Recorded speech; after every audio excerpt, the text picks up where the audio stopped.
Bonjour tout le monde et bienvenue. Welcome online and in person to Concordia University's fourth space. Thank you so much for joining us for Creative Businesses and the Business of Creativity, Perspectives on Art-Driven Entrepreneurship. To help situate you, we are streaming to YouTube live from fourth space, which is located on unceded Indigenous lands here in Tiohtià:ke, Montréal. Nous reconnaissons la nation Kanien'kehá:ka comme gardienne des terres et des eaux sur lesquelles nous nous réunissons aujourd'hui. And we make this acknowledgement to bring awareness and understanding of the history of Indigenous peoples and their territories we occupy.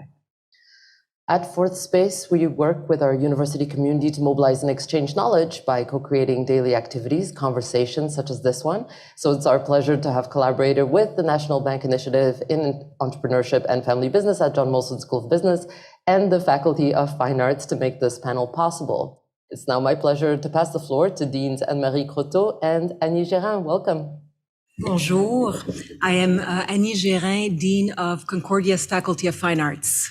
Bonjour, and I'm Anne-Marie Croteau, the first woman Dean of the John Molson School of Business. Thank you for joining us today for an honest conversation about the tensions, the challenges, and the potential for innovation in arts and entrepreneurship. At the John Molson School of Business, we are on a mission to achieve our greatest potential for the betterment of business and society, but we can't do it alone.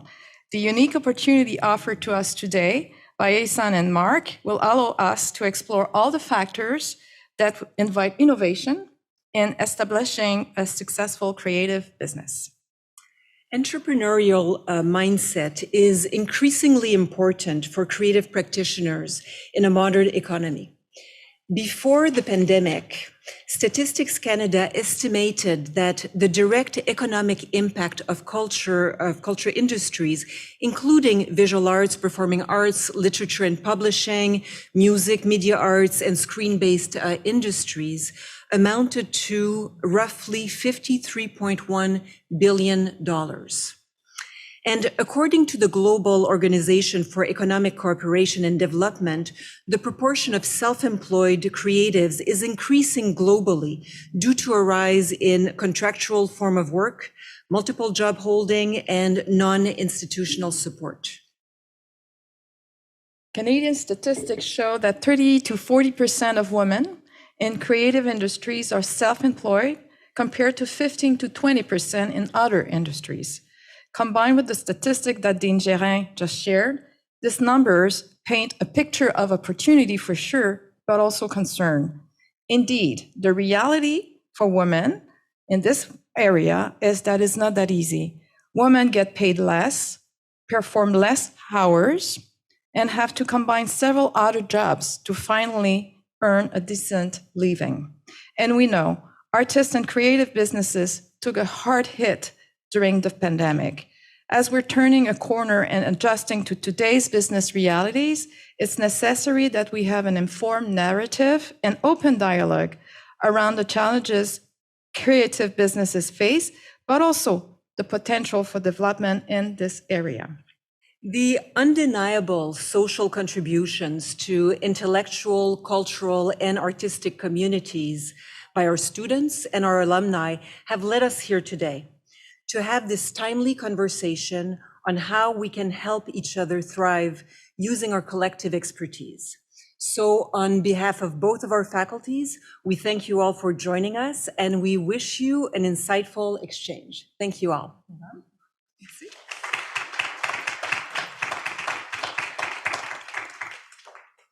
Thank you, Annie and Anne-Marie, for your introductory remarks. And thank you all for being here, including those who are joining us virtually. Thank you. My name is Ehsan Dayati. I'm Director of the National Bank Initiative in Entrepreneurship and Family Business at the John Molson School of Business. And I'm Mark Wieser. I'm the Supervisor of the Strategic Initiatives Portfolio at the Faculty of Fine Arts here at Concordia. We've been informally chatting for some time now about how our two faculties may build collaborative projects together. At first, we had a bit of a hard time imagining it. After all, art and business are strange bedfellows.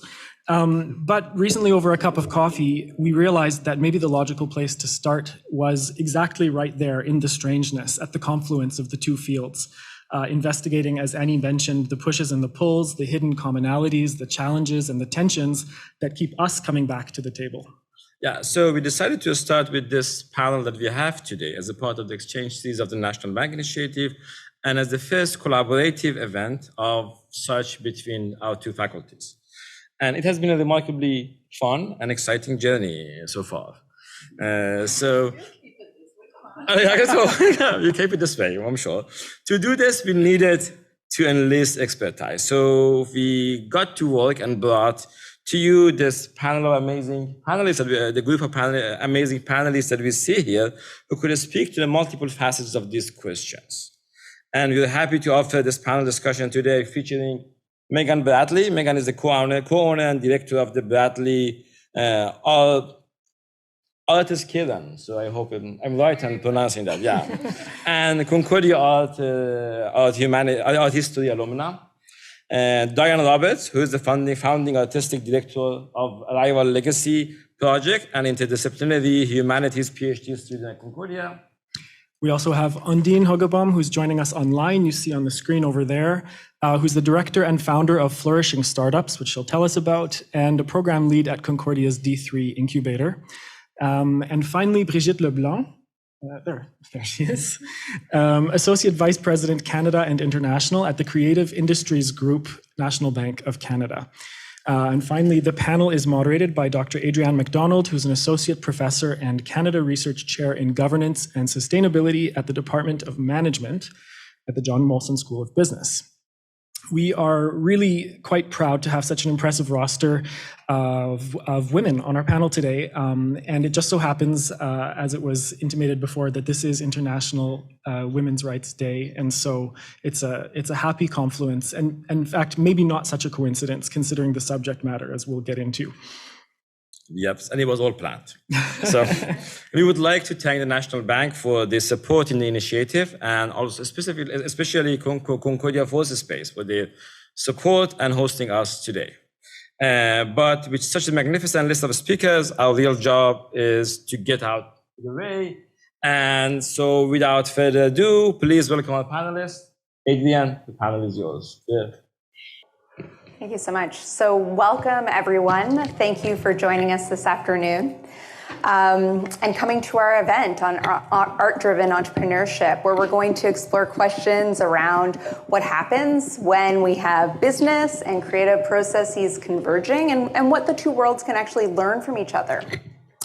So we had your introductions, but I think I want to give you each an opportunity to speak about a little bit more about yourself and your work in your own words. And then I would also like you to perhaps reflect a little bit on how your work and your experiences relate to the intersection of art and business. So we'll start with Diane. Thank you so much. Hello, everyone. My name is Diane Roberts. I am the founding artistic director of the Arrivals Legacy Project. This is a project that has been in process for the past 20 years, and it actually started here at Concordia.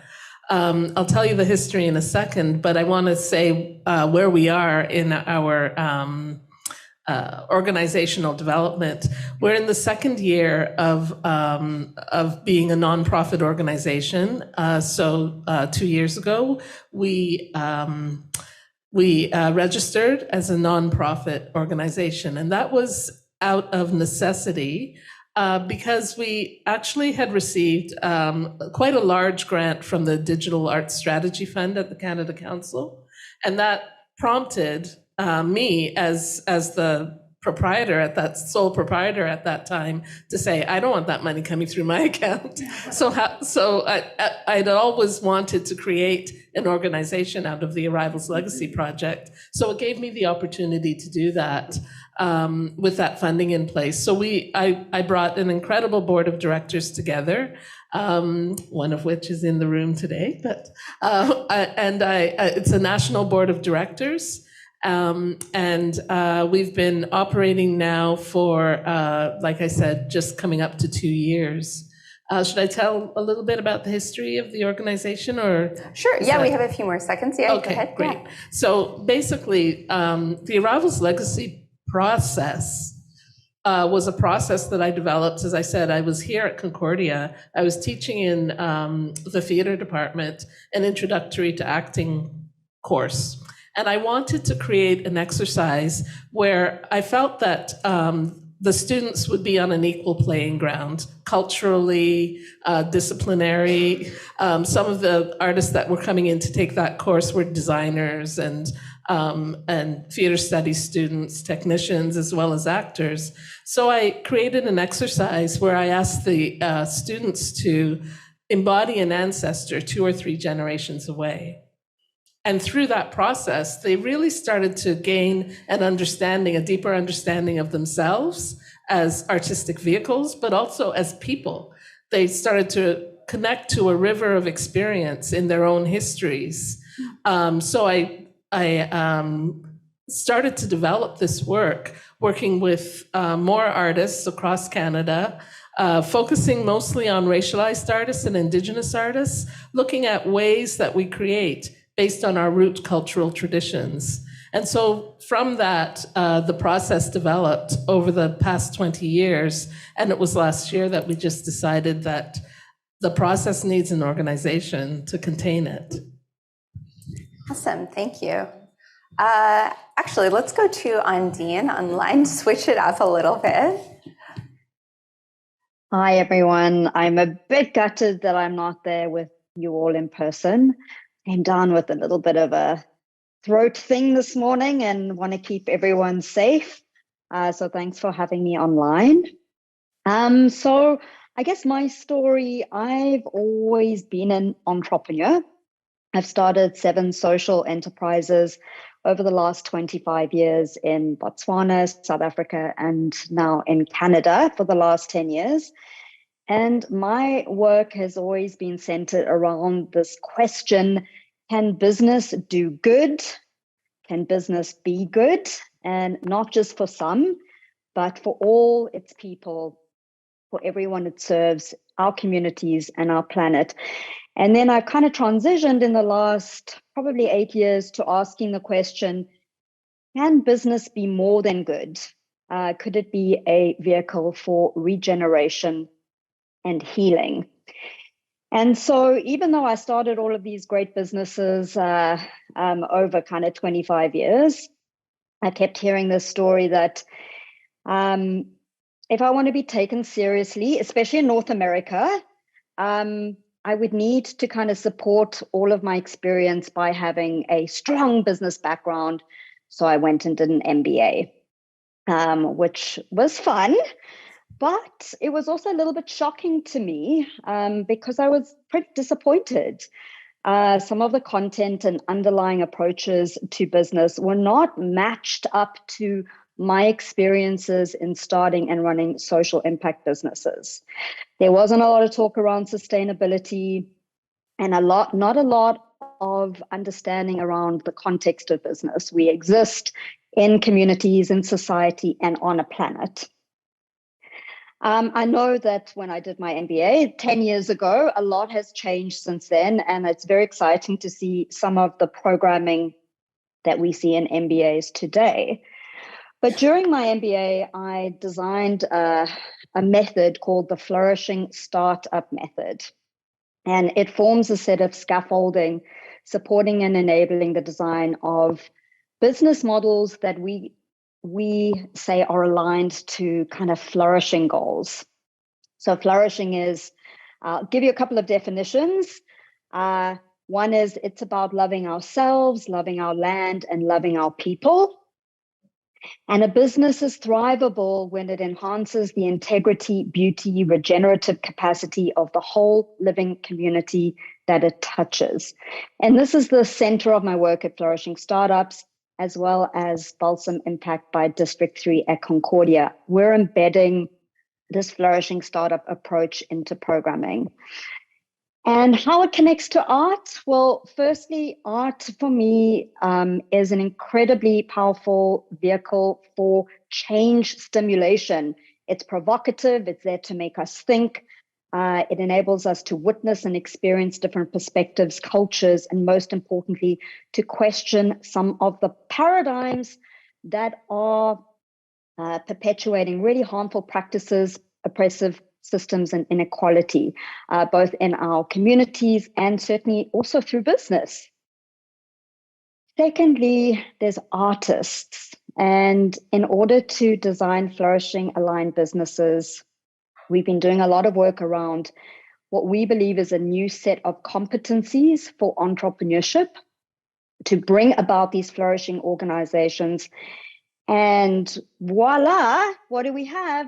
These competencies are in fact incredibly aligned to the competencies that already exist in artists.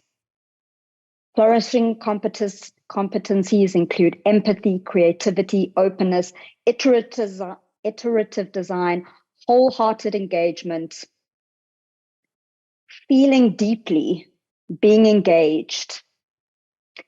Art speaks to cultural intelligence. Artists possess cultural intelligence. And honestly, I come from a business background. I think that our artist community have the potential to change our world for the better. We need them. And so my work is highly intersected with the artist community. And yeah, so happy to be part of this conversation, exploring all of this today. Thank you so much, Ondine. Okay, Bridget, let's hear from you. Hi, everybody. So I am the leader of the Creative Industries Group at the National Bank.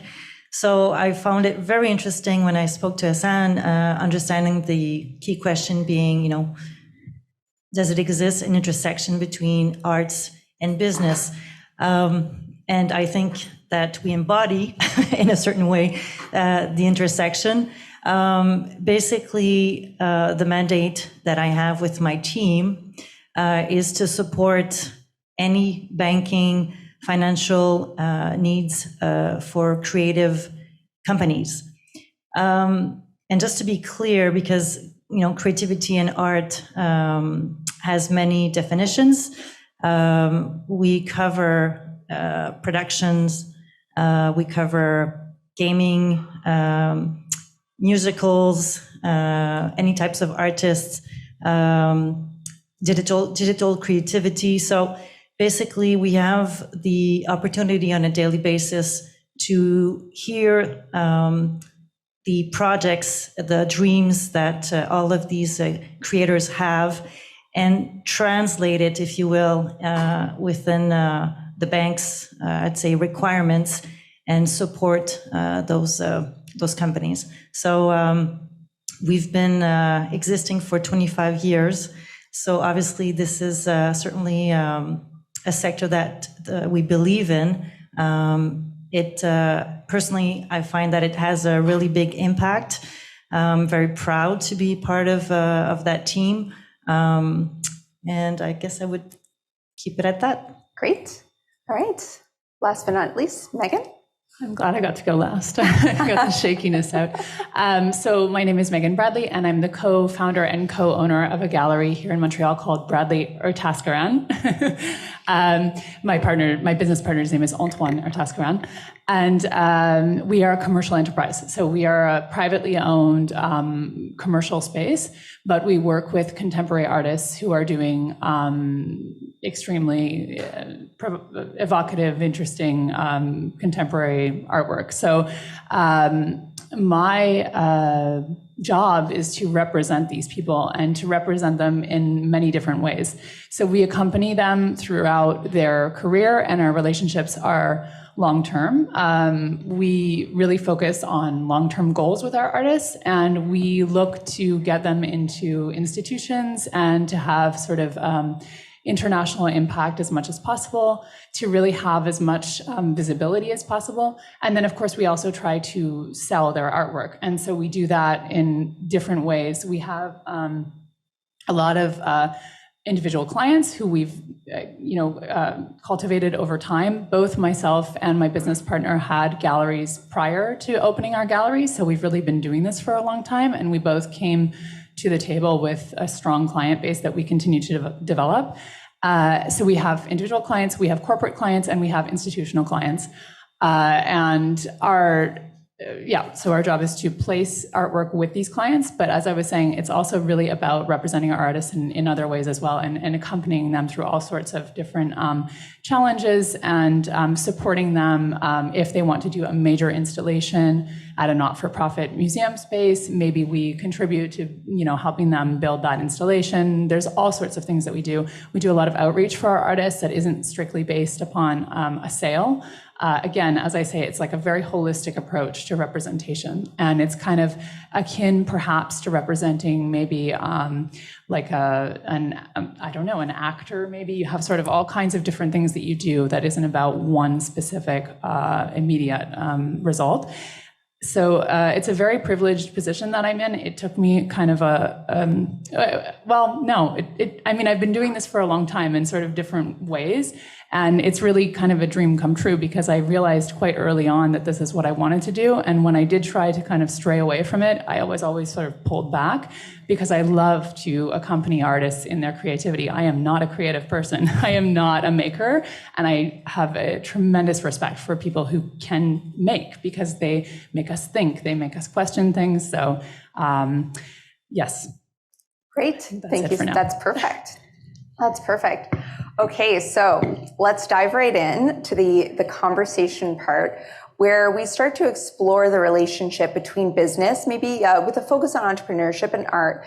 So how do you understand this relationship? And based on your own experiences, what do you see as the differences and some of the tensions? That's kind of the juicy stuff that I always like to get into, perceptions, and also the commonalities between these different worlds. So we'll start with Bridget. And we'll move through the panel. Well, first, I think that there's a big element is a perception, and I think it's a false perception that if it's culture, if it's art, that it cannot be business. And I think that this perception has played in minds of a lot of people for too long. Fortunately, it's changing for the good. I don't see it in opposition at all, because if I compare it to any other type of business, whatever you're what I say, producing, if it's a show, if it's an art piece, if it's a TV show, whatever, the questions that you'll ask yourself will be the same as any other entrepreneur. The issue that we see too often is that the people that go in the arts track, or people that go on the business track, I'll start with the art track, tremendous talent, of course, and they learn their skills and so forth, but there's no business component. So when they get out of school and they go out into the world, they have again, tremendous capacities and skills and creativity, but they don't know what they don't know. So to, build a business out of it is always quite a challenge. And that's why, we come into play and we try to support and not just us, but, have them learn the tricks and trades. So it's not in opposition, if I go into the business side, there's a lack of creativity often, which is sad, because we've seen with the pandemic in our industry how resilient all of this sector was, and I really believe that a big portion of this resilience is based on their capacity to create, to find other ways of approaching an issue, a challenge. So to have those two, I guess, get closer would be beneficial on both sides. So, to answer the point on what's common, of course, in both situation, business and art, there's creativity. And as I was saying, on the business side, too often there's not enough creativity. We focus on, it's very rational, and we focus on numbers. And, obviously it's not a winning combination always. But and I think right now it's, I would say in the last couple of years, from what I see throughout Canada, and I would say especially in Quebec, there's this awakeness with, I guess, people on the creative space that there's a way to do business, to evolve, to create IP, and to have, I guess, Quebec and Canada just be and resonate on the international level. So, and not just the people, but a lot of organizations, Telefilm, SODEC, CMF, the banks, are some of them are waking up as well. So I think there's definitely an evolution where there'll be, I guess, a conversion, art and business. Awesome, thank you. Does any other panelists feel compelled? Otherwise, I'll just call on somebody. Yeah, sure, Megan. I would just say something quickly about kind of the idea of like determination and believing in one's capacities and abilities to do something important. And I feel like there is kind of an intersection between business and innovation and artists and creativity, because you have to really, really, really believe in what you're doing, because often artists are working alone, and it's very challenging. You have to have a really strong composition. You have to really kind of trust that you are doing something that is of value. And I think that business owners and entrepreneurs have to have that same trust, because they have to go out and get other people to believe in them too. So there is kind of an interesting crossover there. I will say that, to Brigitte's point, it's so true that sometimes it's a shame that there aren't some more of the skills, or this kind of things you need to know that can be taught in creative industries, because that can really assist people. And I think that artists need to be able to focus on their work, and sometimes I think that's why they need people like me who can assist them with some of the other stuff. But they also would benefit from having some a little bit more coming out of the gate, some more knowledge in terms of some of the business stuff that can be really important. Fabulous. Diane? I'm coming from a very different perspective to both of you, in that I am an artist, and the business of arts is the part of my practice that is that needs the most help. That finding arts administrators that are willing to take the journey with artistic directors is a challenge, and has become more of a challenge, I'd say, over the course of the pandemic. There's also been a real shift in the culture around arts production and the value of arts since the pandemic. And it, in some ways, made our company, or my company, quite a bit more relevant, because of the skills and the competencies that you mentioned, some of the skills and competencies that exist through the natural production of creative practice that can be applied to business. Now, I find that there's a real tension in trying to understand the languages and how the languages can work together more. Because the language of business doesn't always sort of fit the language of arts production. Great. And Ondine? Yeah, I had a really long think about this, and yeah, I have a response.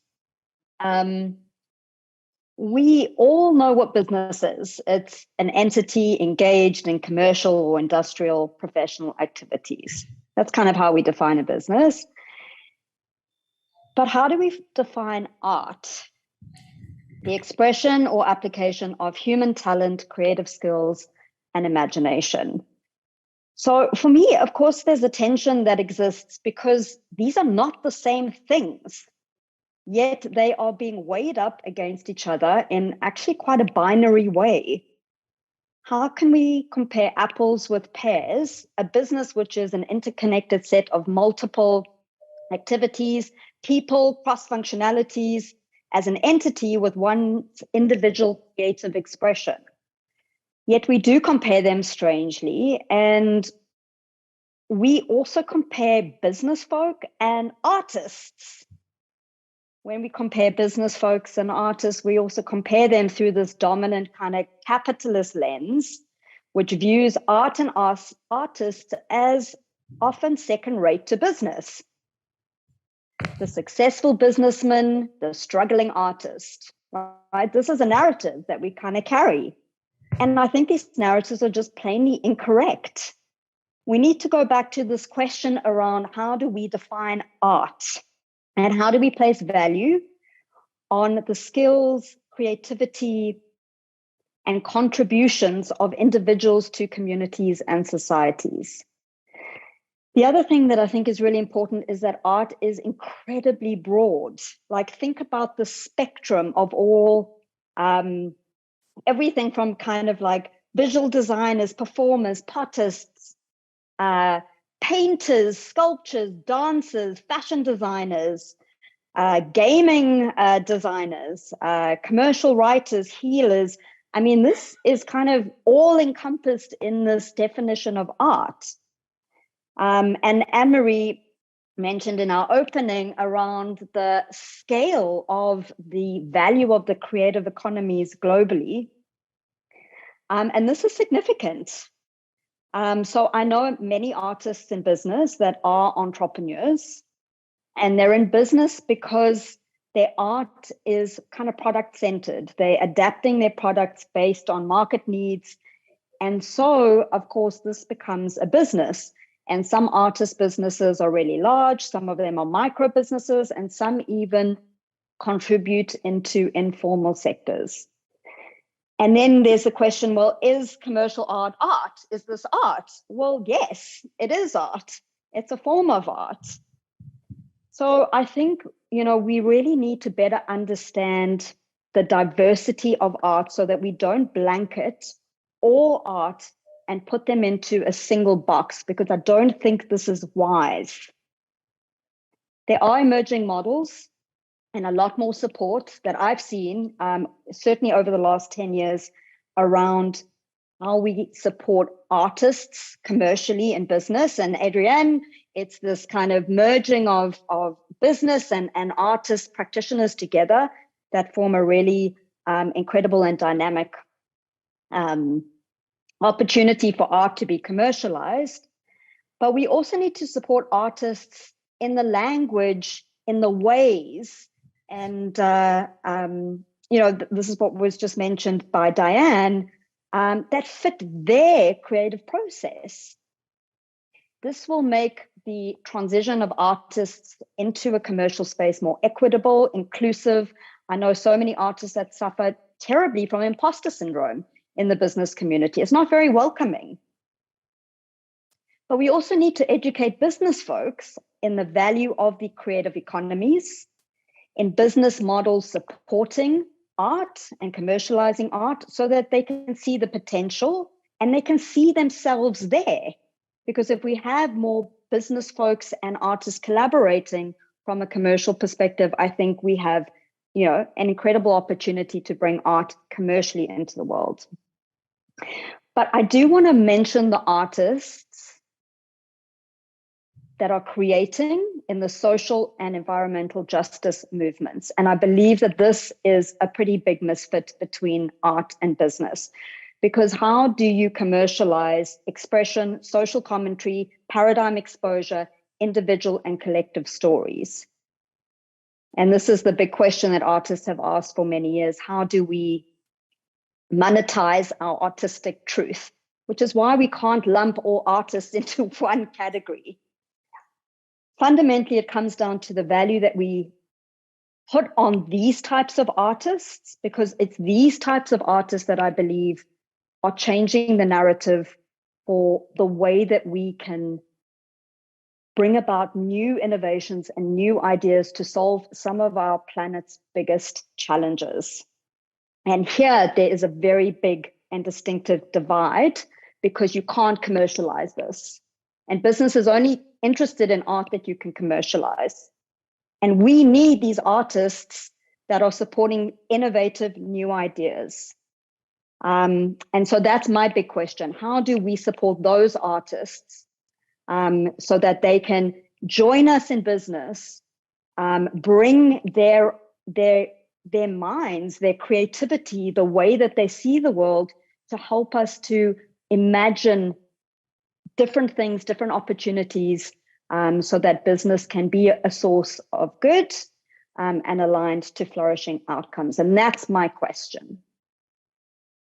Fantastic. Sorry, that was a long ramble, but thanks for listening to that. That was perfect. I loved every minute of it. Okay, so now we have a couple of questions that are directed at specific panelists, but of course, other panelists are welcome to add if they wish. So this question is directed at Bridget and Undine. So this question is around, is there a hybrid form of art-driven entrepreneurship that exists today or that is waiting to come into existence? And how do current trends in both the art and business worlds dictate some of these developments? So I guess we'll start with Bridget because we ended, we'll give Undine a minute to catch her breath and start with Bridget. Well, that's a good question. And I was kind of in a bind to answer it, to be honest, because I wasn't sure what we actually mean by a hybrid. So my definition of hybrid is really just the evolution of art into the business world with the eyes that we have today. So as an example of evolution for a hybrid, so we have, I was talking to you about Ubisoft, how this gaming company, of course, I'm sure many of you know, has such a big impact in Quebec. So you've got this company that has tremendous employees, tremendous talent, and who are artists, various types of artists. And in the last few years, many of them have started up their own businesses. So for me, it would fall into this hybrid world of art and business where you have people that initially were not businesswomen or men, that were pure artists, if you will, learned the ropes by working within a company, and then, thought, listen, I've got this great idea that I want to pursue on my own, and, I'll start my own business. So these new companies have emerged more and more in the last few years. And this is the case in the gaming space. We see this as well in the digital creativity space. So that's one thing. The second thing, the hybrid, the fact that right now, just with the technology, and COVID did bring some good out of the mess. We saw how we can reach people through, various platforms. So you have more and more now artists that use this tool to sell or to propulse the message, whatever they want to put out there, and worldwide. So that in itself generates, I guess, revenues or a business model that didn't exist just a few years back. So basically hybrid, the other element of hybrid I see is in the digital creativity space, which I find amazing, is that you've got this crossroad of talents. So engineers, people that draw. So all these types of backgrounds that come together and create an installation that can travel worldwide. And so this is, again, very new because it barely existed about 10 years ago. So again, for me, this is kind of a hybrid element because it's really a mix of people that are very rational, that are very, like you would think maybe engineers, bringing and combining them with people that are there only purely to create. And they do businesses out of it. So yeah. Great, thank you so much. And Undine? So for me, the hybrid form of kind of creative-driven entrepreneurship is social entrepreneurship or impact-centered entrepreneurship. So I've seen over the years many artists starting impact-centered businesses and organizations because they're really attuned to the issues and challenges in the world. They can imagine, they deeply empathize with these big challenges that we face, and they want to act. And business is a vehicle for action. It's a vehicle for activism. So again, with my business background, I don't really believe that business folks are going to solve the world's biggest challenges. I believe that artists can offer alternatives to provoke us to look differently, to dream up futures that we can't even imagine, and offer opportunities for alternative perspectives. But artists also need business folks to implement and grow these ideas. And this is where business folks are so highly skilled. They can take these brilliant ideas and bring them into the world and grow these ideas. And of course, they're missing folks in this story and this narrative. We need the scientists, we need the humanitarians, we need the philosophers, healers, and many others as well. So we have a lot of evidence today that says interdisciplinary, intergenerational, and intercultural teams are the most innovative overall.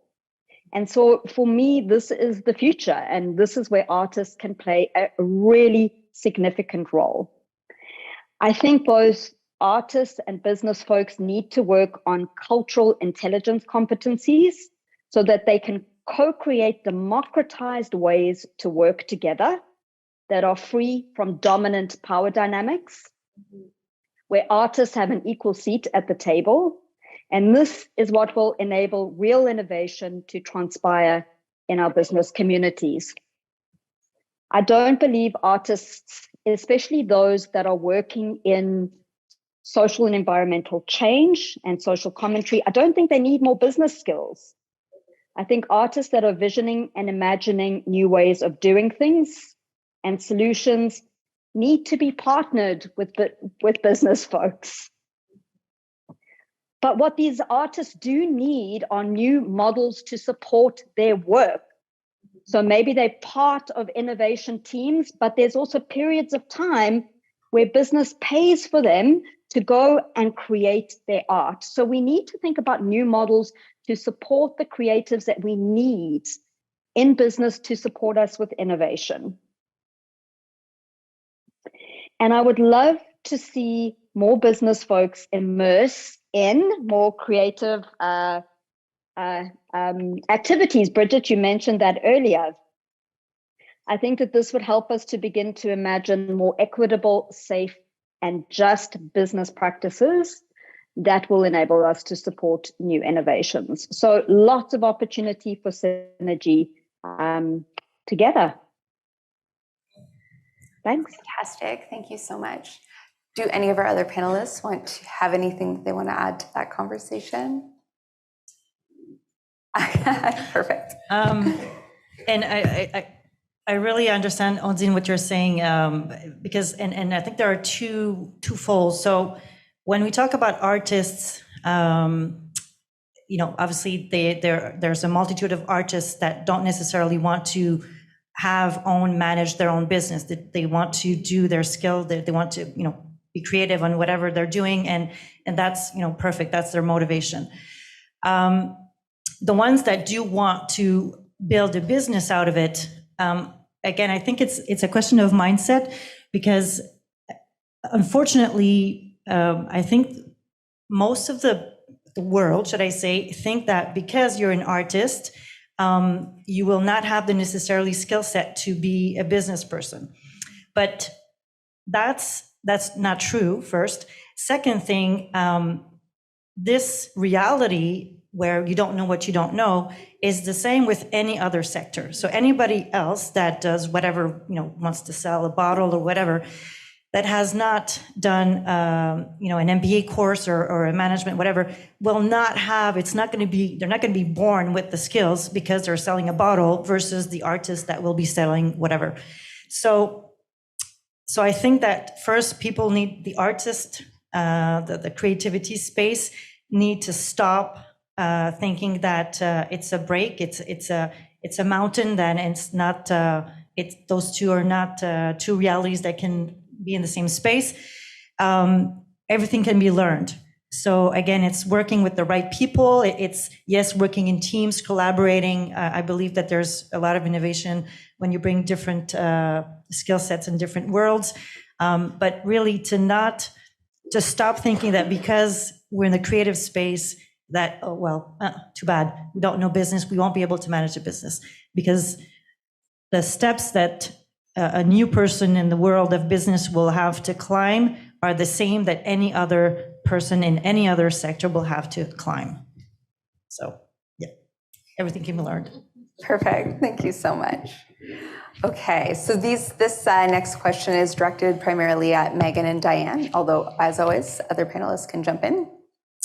So as a person with roots in the art domain, how have business-related considerations affected your creative process and journey? And then what did you need to learn through that journey? So let's start with Diane.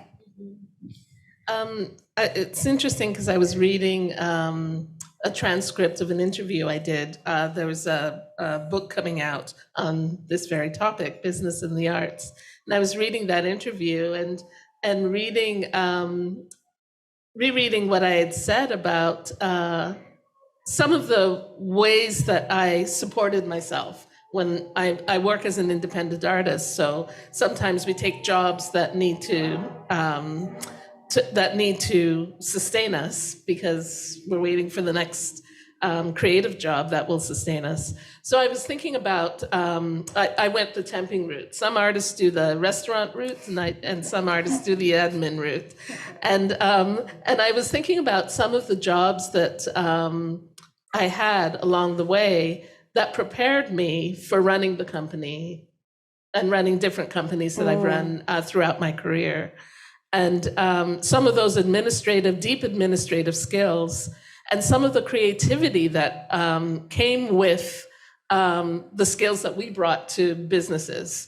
So in the temping world, the businesses or government organizations really wanted artists because we would put everything into all the creativity into developing whatever it was, the documents that we had to do, and would often finish our work quite early. And so I'm thinking about that, and I'm thinking about that in terms of the trajectory and where I land now. I think one of the things that we're really good at as artists and that we don't give ourselves credit for is this idea of partnership building and community building. So we have incredible skills at trying to bring the right people around us. And one of the things that I like about the nonprofit structure is that you get to work with whoever you want, really. You can work with lawyers, lawyers, administrators, with doctors, with people who have skills that they could bring to the table, but are inspired by the vision of the work. So it's the vision, it's the values that really take us to those deeper places. And I agree with you, Undine, that when it's a business that is basing itself on social enterprise, on how do we change the world, on the power of story to change lives, on this idea of community building, it sometimes feels incompatible to use the capitalist language. Yeah. So how do we then find a new language, a new way of creating spaces that are actually thriving spaces for artists and intercultural artists, spaces that businesses are dying for. And I see sometimes, some businesses borrow the language of artists by taking on, Mitsubishi wants to have a new way of, I don't know, I can't even think right now of the language that's being used, but there's a borrowing of language, but not necessarily an exchanging of the values. Yeah. So I think the future for me is in that collaborative space. Where can we collaborate, and how can we as artists think that consider ourselves not needing support? I need your support.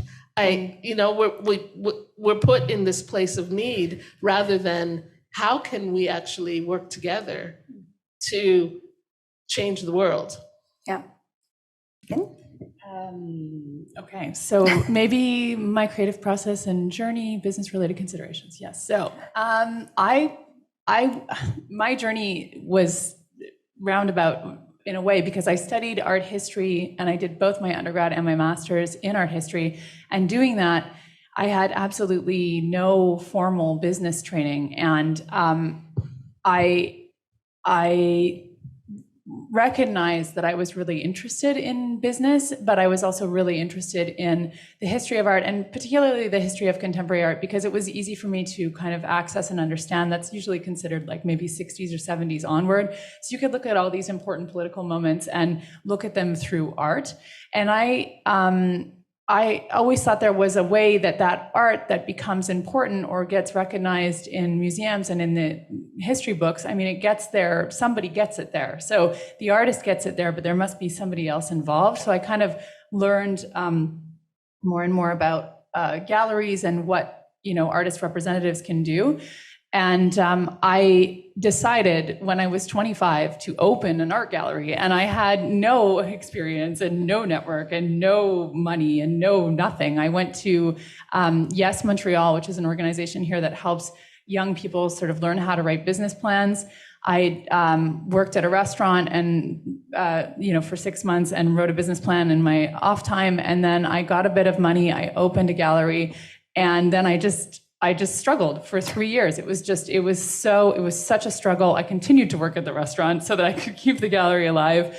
And I eventually closed the door and went to go work for somebody else's gallery because I desperately wanted to keep working in galleries, and I just couldn't do it on my own anymore. But that experience, that part of my journey, was by far the most valuable experience. That failure, that for a long time, for me, it was a failure, was the most valuable experience. And I would never take it back. So it was incredibly tough, but it was that kind of energy that I had when I was young, and I was naive too. And I just did it, and I didn't know what I was doing. And I remember Yes was great because they had some programs where we would have mentorship and stuff, but the distinctions that we're talking about today were very evident because the people who were offering mentorship were not at all aware of kind of some of the intricacy, like what it means to be an artist, how things might take longer. It's not about an immediate transaction. It was all that stuff that was definitely not part of the repertoire then. And there were almost, there were very few contemporary art galleries at the time. It was just, it was just a really interesting experience for me. So I was constantly kind of learning about how to be a business person and dealing with some of those things that we've been talking about too, where, maybe you don't feel like you're in the right place, or you can't really talk about business because it's a gallery, and people sort of, a gallery is like, oh, it's just a gallery, but actually, galleries are multi-million-dollar businesses. And now that, 15 years later, I can see all of that, and I can see that I could have, sat up a little straighter sometimes in those conversations because it was a legitimate thing to be doing. But it was an incredible learning experience. So I guess, yeah, no, it's a bit of a rambling response, but. No, not at all. Super interesting. Do any of our other panelists want to add to that? Have any points that they want to add to that? No? Okay. So we have our concluding question now. So here at Concordia, we have John Molson School of Business and the Faculty of Fine Arts just across the road from each other.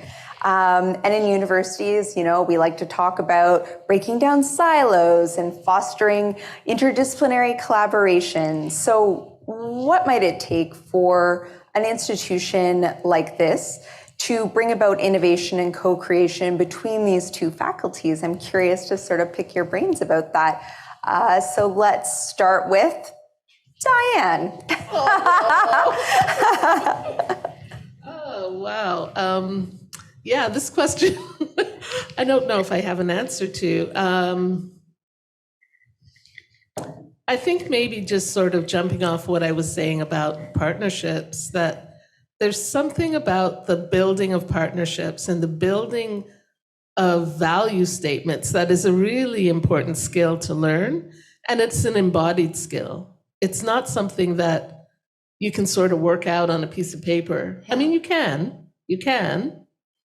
but there's something else. There's something else that comes deep from our bodies, from our souls.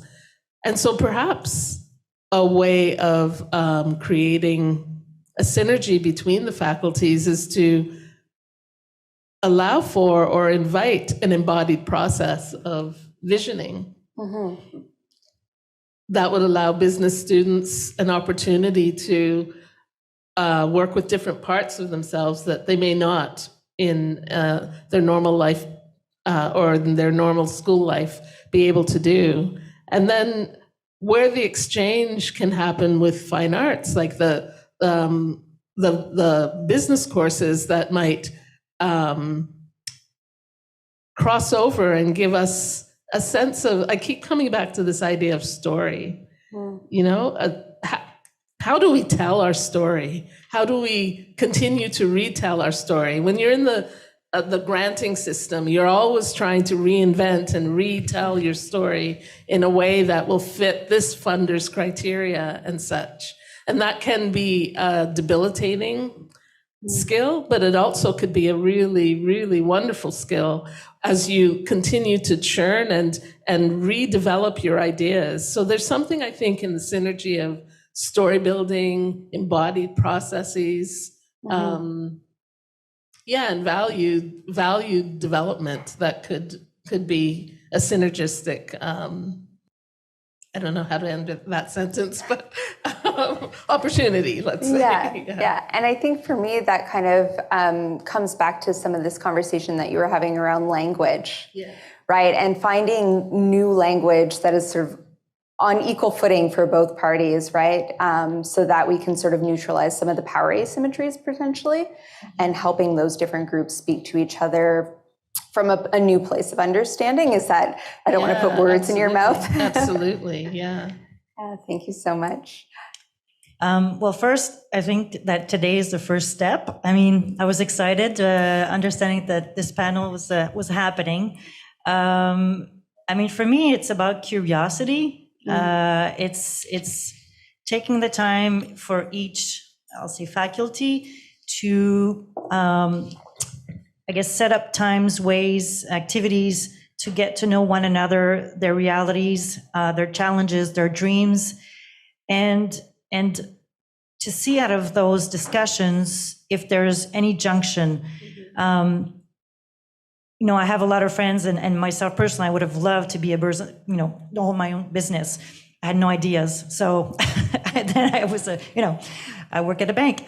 But if I had, back then, because I'm a CPA, so if I had studied, in my line of business, whatever, and I had the opportunity to meet creative people that had ideas but wanted to merge with me, we maybe could have started a business together, and put our strengths together. So I think there's a lot to be done there, but it really starts by having people that are curious and setting up times and activities for them to get to know one another. I mean, there's no miracle to be done, but I think the solution is quite simple. It's just to structure it. And as I said, I think today is the first step. Yeah. To, I hope, others. Yeah, because when you come with curiosity, you're asking questions rather than coming with the answers. And I think that does a lot to open up the dialogue between different groups. Great. Okay, let's see. We'll do Megan, and then we'll end with Ondine. Sure. I mean, I just echo both Diane and Bridget's points. I think, it's really the idea of having opportunities to listen to other people who are in sort of maybe very different faculties, but might have some points of intersection. And I just, in my own experience, I do remember quite vividly that when I was studying here, I was studying art history, and it was very much like you're in the classroom and you talk about art. And at the next building, or even sometimes in the next classrooms down, there were people who were making the art, and we didn't ever go and see them. And then when I stopped studying, I realized, you can go and do a studio visit and meet an artist and see what they're making in their studio. And I thought that was really funny, because it didn't happen in my time anyway here. And the same could be said of the business faculty and the fine arts faculty, that, you could have the opportunity to go and, visit a class or some sort. I'm sure there are so many ways to do it. And indeed, this is one of them that, that the option is there if you're interested. So that's all I'll say. Before you go to Ondine, I just an idea popped into my head. I was remembering when we were recruiting for a project manager, I reached out to Linda to ask her if there were any students that might be interested. And when we were looking at the applications, we tended to veer towards the people that we kind of knew, not personally, but the kind of experience that we knew. So even though I wanted to, I was interested in seeing what graduating business students might bring to the table. There were skills that were missing and that I felt were missing. And I'm thinking back now, wow, wouldn't it have been an interesting opportunity to bring somebody from that didn't have the exact skills in, and to find a way to sort of, I guess, build those skills. Yeah, mix it up a bit. Yeah, so it just dawned on me that this kind of risk-taking that we have to do in our businesses, in both the business and the arts, has to happen. Fabulous, thank you. Okay, Ondine, you have the last word. Boy, that's a lot of pressure, but I totally agree with all of my fellow panelists. I think, creating equitable exchanges, I think, between the two is really important. There is this incredible architectural symbol actually in the building. There is a tunnel in the building that connects the business school to the Department of Fine Arts and Engineering. So imagine that this tunnel could be a conduit, an essential and sacred link between the vision of art and the action of business in addressing some really interesting challenges in our world. Imagine the kind of dynamic energy flowing through the two. There is an actual tunnel that links them.